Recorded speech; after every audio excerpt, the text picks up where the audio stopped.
Students trying to figure out how can you use those same learning behaviors that you do so well in outside of the school system in order to bring it back to the school system so you can actually excel.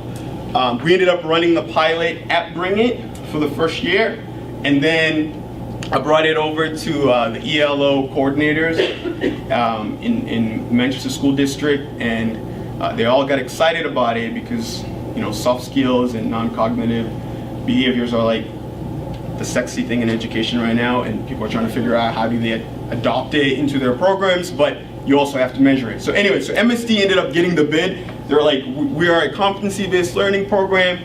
We want you to run this program. So we ran the program for a whole semester, and at the end of the semester, the students earn half a credit. We had close to 20 students that showed interest because of bus rides and coordinating that. We ended up having 8 core students. And the interesting part about that experience was a lot of our students, you know, they fell into different buckets in terms of academic performance. So we had students that are high honors, that are just looking for that next thing to continue to excel. And then we had students that are struggling and students that are in the middle. But the common trend from the entire experience was when we asked our students, who do you think is in charge of your learning experience? They all said the teachers were. And it was very fascinating to me because in a lot of the work that I was doing with the adult learner, essentially the program was an online program, and the learning process actually happens on its own because the curriculum is already created. So a lot of the work that I was doing with the adult learners is really teaching them how to take ownership of their learning, meaning, you know, when to schedule their work, when to do all this stuff. And it was an interesting correlation to hear that from the high school students that I was working with through I Am My Own Champion, when they said that they all felt like the teachers were the ones that were in charge of their learning process. So to me, I thought there was an interesting connection here regarding how we show up as educators and what kind of relationship that we build with our students, but also how do we throw that ownership back to them?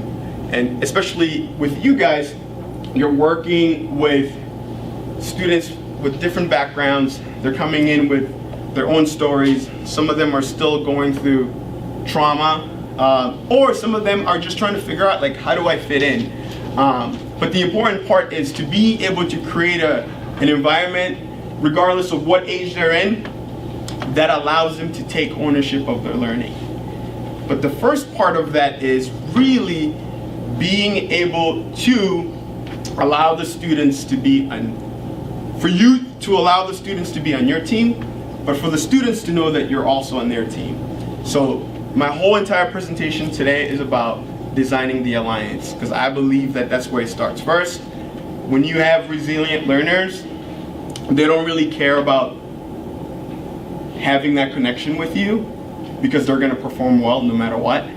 But when you have students that there's other moving parts going on that might prevent them from actually succeeding, that alliance is very, very important. So everything that we're going to talk about, you can do it from an individual to an individual, but my focus today is to actually think about it, how can you do that from a class perspective? How can you design an alliance from a class perspective?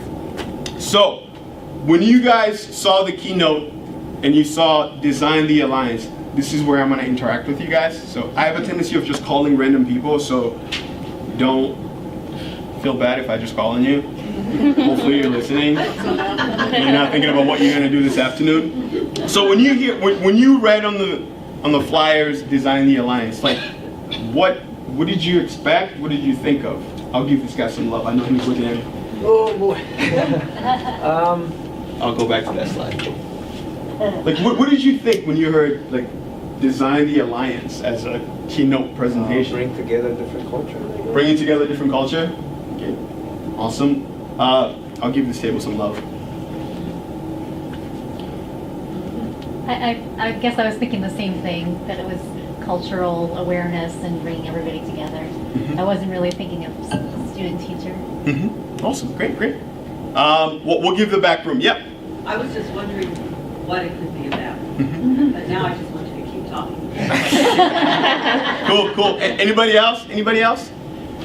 Yes. I thought it had something to do with like the public school with something, either the community or business.